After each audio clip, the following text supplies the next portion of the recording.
Zenj TV, tujivunie nyumbani.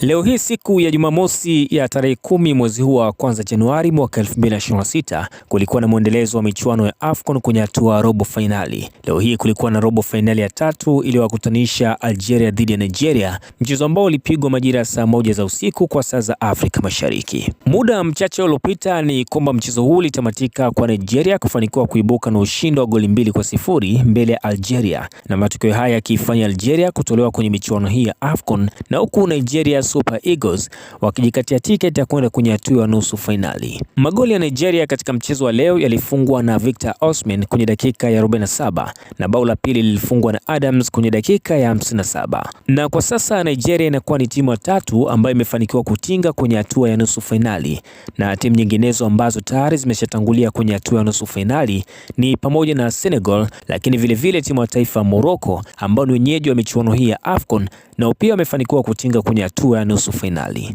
Baada ya kumalizika kwa mchezo wa robo fainali ya tatu, ni kwamba majira ya saa 4 kamili za usiku kwa sasa Afrika Mashariki kutakuwa na mchezo mwingine wa robo fainali, mchezo ambao utamkutanisha Egypt dhidi ya Ivory Coast, na hapa ikitafutwa timu ya 4 ambayo itafanikiwa kutinga kwenye hatua ya nusu fainali.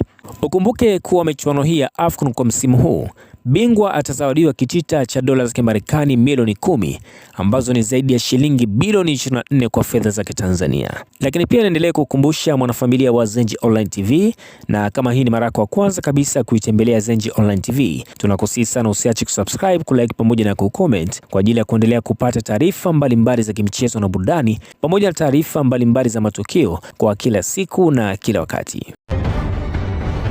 Zenj TV, tujivunie nyumbani.